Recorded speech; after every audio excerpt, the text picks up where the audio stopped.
Muy bien, bienvenidos. Vamos a continuar entonces con la clase sobre planificación del territorio.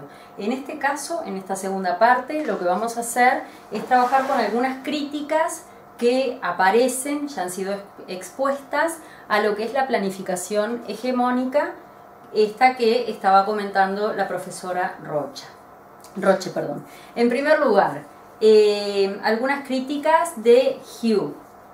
Por ejemplo, el crecimiento de las ciudades conlleva al aislamiento de su sociedad de los valores ambientales. El ejemplo de la foto es el arroyo Pocitos, que por supuesto corría en Montevideo antes de que se lo entubara. La ciudad está por fuera o más allá de la naturaleza. Pareciera ser que es independiente a la misma. Esto, entre otras cosas, además está relacionado con los valores estéticos que terminan primando en la ciudad. Básicamente son valores seleccionados de acuerdo al gusto de los habitantes de la ciudad, o de los gobiernos o de la cultura del momento. Entonces, la naturaleza no se valora en su esencia, sino en su estética. Hay procesos enteros de la naturaleza que simplemente se ignoran o se dejan de lado. Se eligen algunos paisajes deseables, algún tipo de plantas, algún tipo de animales, y los otros quedan afuera de la ciudad. También hay una falta de conciencia de lo que son los desechos urbanos, esos desechos sólidos o líquidos, ¿verdad? Pensemos en drenajes, pensemos en vertederos fuera de la ciudad. Podemos pensar en muchos más desechos, como los cementerios o los psiquiátricos, siempre históricamente se han llevado para fuera de las ciudades, pero por supuesto con el crecimiento de la ciudad esos espacios pasan a quedar adentro de la mancha urbana. Pero bueno, en este caso estamos hablando de este concepto que está totalmente asociado con el concepto de externalidad, o sea, algo que produce mi actividad, pero de lo que yo no me hago cargo. Dice Foladori, en la historia del capitalismo, siempre fue bien recibida cualquier posibilidad de usar la naturaleza como vertedero sin ningún costo. También tenemos una falta de comprensión de los procesos naturales al momento de planificar una ciudad o de realizar un fraccionamiento. Esto tiene que ver con lo que decía Ingrid Roche hace poco de la ciudad indiana, ¿no? Cómo el colonizador llega a América pensando que el territorio era un territorio vacío y se podía hacer de él cualquier cosa. Bueno, en este caso estamos viendo un fraccionamiento en la costa oceánica que en este momento está puesto en Google y que se vende uno de los predios que está ahí indicado. O sea, es un fraccionamiento realizado en la década de los 40 seguramente, que como ven ahí no contempló en absoluto lo que pasa en el territorio, no se contemplan las dinámicas ecosistémicas, pero el fraccionamiento sigue ahí y el propietario intenta de alguna manera reactivar esa propiedad y sacar un rédito de ella.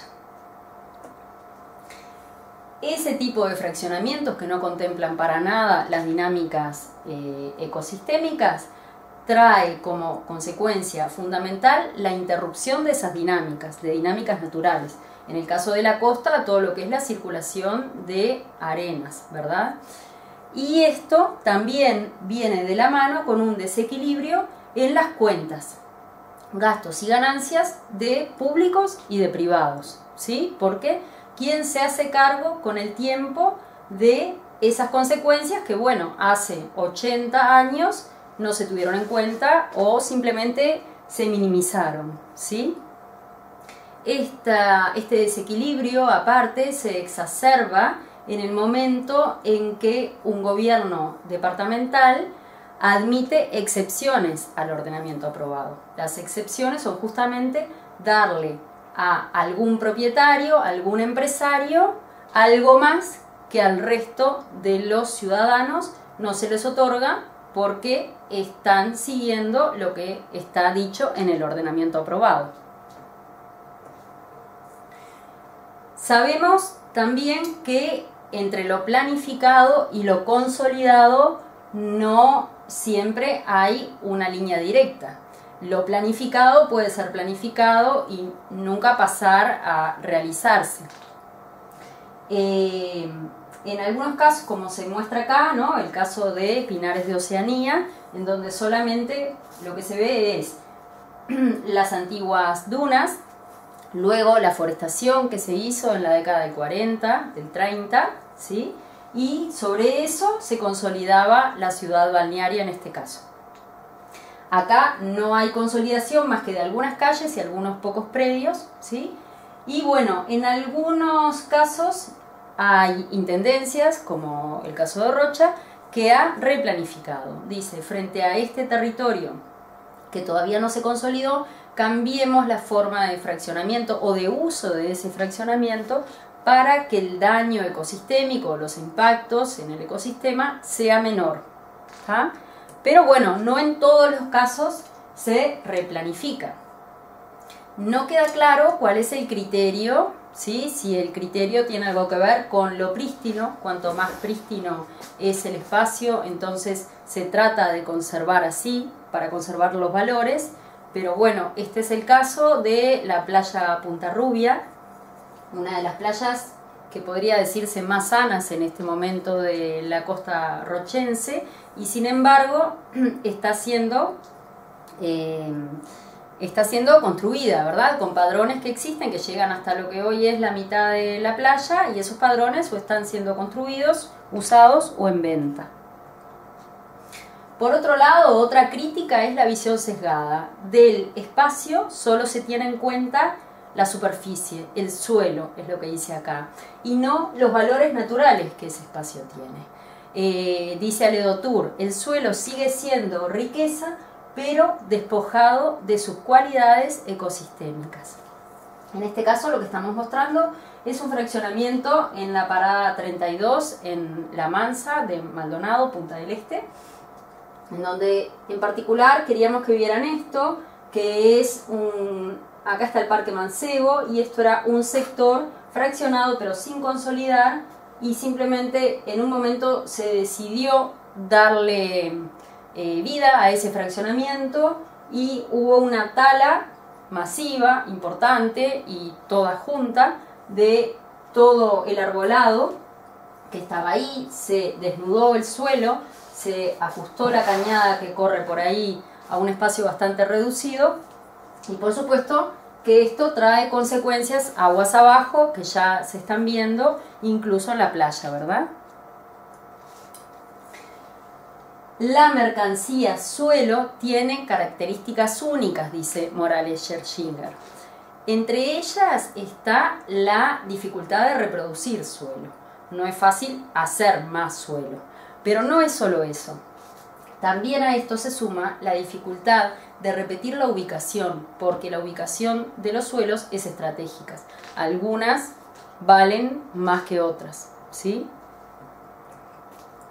Como ejemplo, el Plan Aparicio-Saravia en Maldonado, aprobado recientemente, tiene como objetivos lograr la alta estacionalidad del turismo, crear más empleo, diversificar la economía y custodiar el medio natural.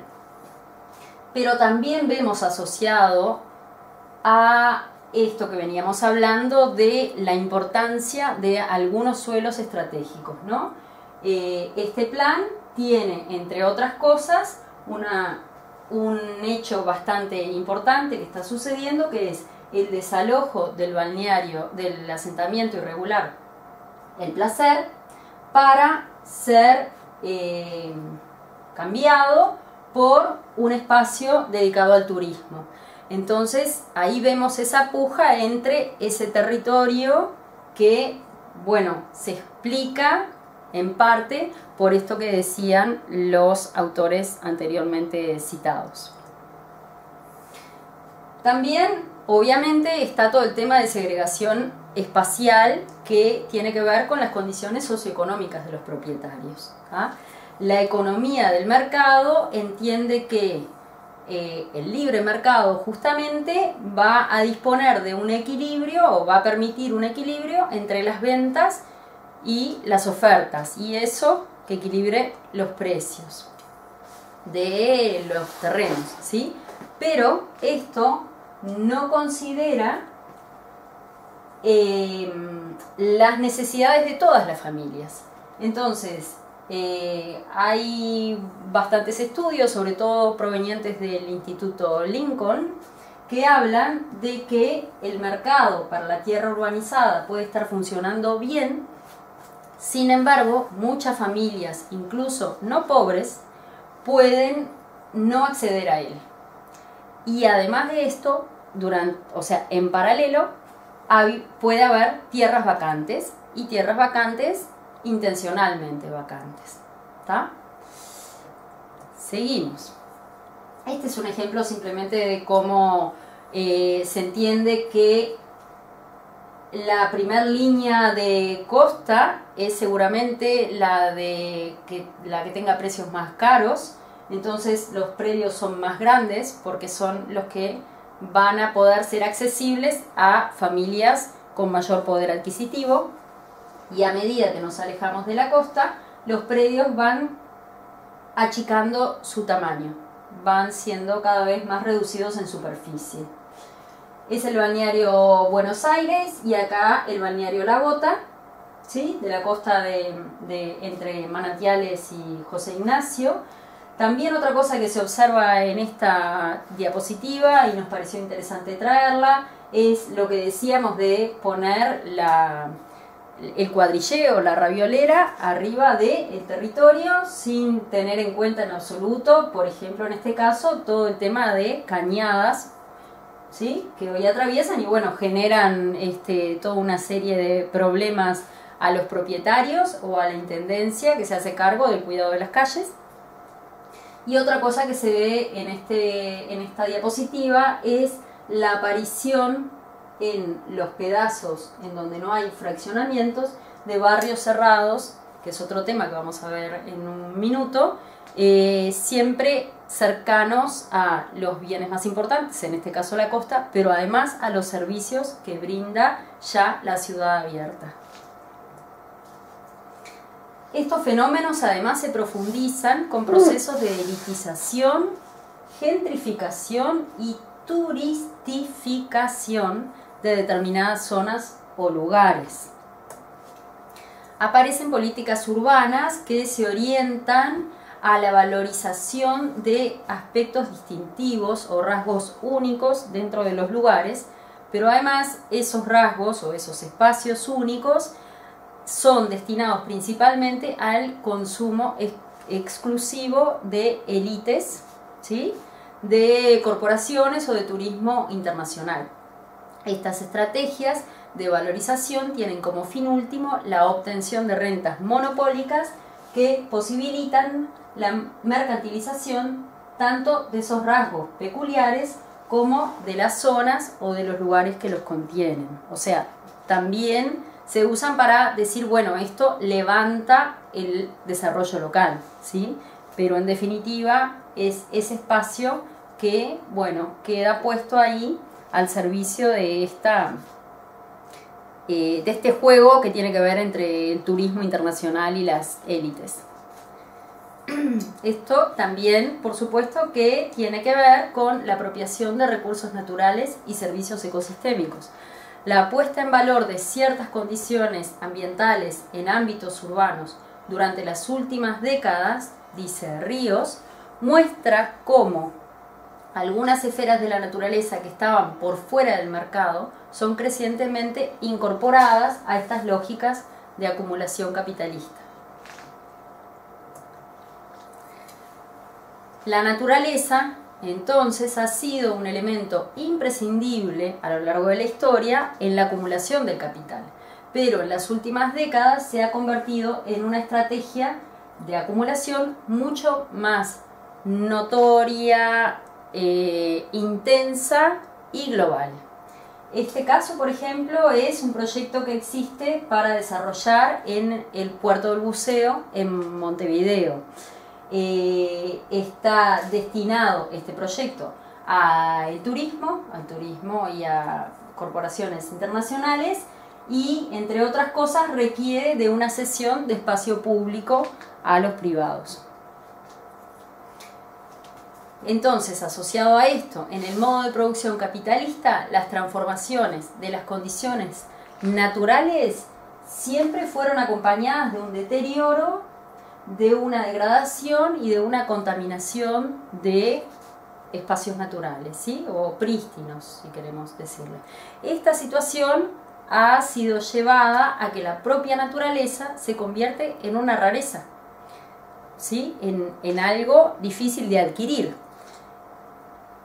Entonces, además, en un contexto de crisis ecológica, de que es reconocida la crisis ecológica a lo largo y ancho del globo, esos lugares se transforman en valores adquiribles, pasan a entrar al mercado, entran, ¿no?, en el juego este de utilidad para la reproducción del capital.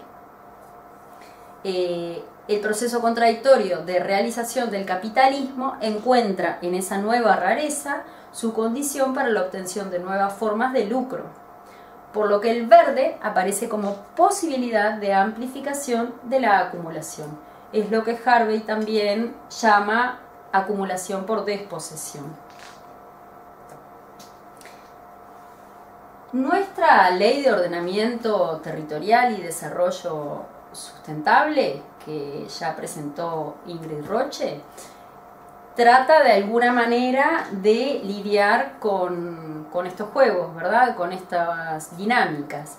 Por ejemplo, en el artículo 48 habla de que quedan excluidos del proceso urbanizador suelos con valores ambientales, con valores paisajísticos, por ejemplo, o con riesgos naturales, ¿sí? Sin embargo, vamos a ver un ejemplo, como hay tantos, en este caso, La Bonita, que queda ahí cerquita de Balneario Buenos Aires, en donde vemos la foto antes y después de las obras. El fraccionamiento es acá, o sea, de la ruta 10 hacia abajo, hacia la playa.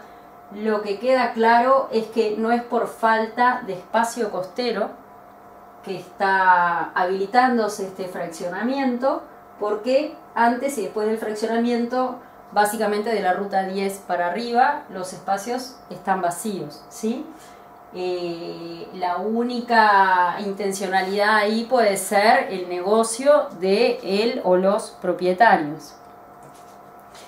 Además de eso, cuando uno llega a terreno, ve que todo lo declarado en planes o en audiencias públicas inclusive, no necesariamente es lo que sucede, ¿sí? En la planificación, en el proyecto presentado, lo que se habla en general es de que no se va a tocar en absoluto el suelo, que se va a respetar el ambiente, que casi que ni se va a alterar la playa. Sin embargo, cuando nos acercamos a este, que es un ejemplo, ¿sí?, pero son muchos los ejemplos, se ven los panes de pasto recién traídos, o por ejemplo los plantines de acacia prontos para proteger el fraccionamiento. Bueno, también podemos hablar de esto que se llama nuevo turismo residencial. Básicamente, grandes inversiones económicas en grandes áreas que proveen al turista de todos los servicios que necesita para la estadía en el lugar. Esto también lo vemos creciendo en nuestro territorio costero, pero también en lo que tiene que ver con turismo de sierras, por ejemplo. El proceso se basa en que para equilibrar las cuentas públicas, los gobiernos locales otorgan más permisos, pero eso los hace entrar en un círculo vicioso de seguir fagocitando territorio. Por lo tanto, esto disminuye la capacidad de reorientar el modelo de turismo residencial, ¿sí? ¿Por qué? Porque, bueno, hace falta que entre más dinero a las arcas públicas, o que se mueva, o que haya negocios, o que haya posibilidades de trabajo para los locales. Entonces se habilita la construcción de estos enormes emprendimientos que básicamente son pedazos de ciudades cerradas adentro o al lado de la ciudad abierta ya existente. Aledo Tour dice que básicamente el producto que se vende es calidad de vida, seguridad y prosperidad. 3 cualidades muy requeridas hoy en día. En definitiva, dice Aledo Tour, felicidad vestida de verde y celebrada por la mano constructora del mercado. Una foto simplemente para ilustrar esto. Bien, fue rápido. La cuestión es cómo seguimos este curso. Nos parece que esta frase es importante para lo que estamos comenzando a transitar, ¿sí? Dice Restrepo: en el momento actual de desarrollo de la ciencia y el pensamiento, la teoría de sistemas y la teoría de la complejidad han traído consigo la reconceptualización del territorio como campo relacional, multivariado y complejo, y han permitido el desarrollo de nuevas metodologías para la producción de conocimiento sobre el territorio, acordes con su nuevo estatuto ontológico, entre ellos la cartografía social, para propiciar la participación de las comunidades en los procesos de ordenamiento territorial. Esta última charla básicamente está hecha como para provocar la participación de ustedes en el foro y en el ejercicio que van a encontrar a continuación de esta clase. Así que bueno, nos encontramos en el espacio virtual.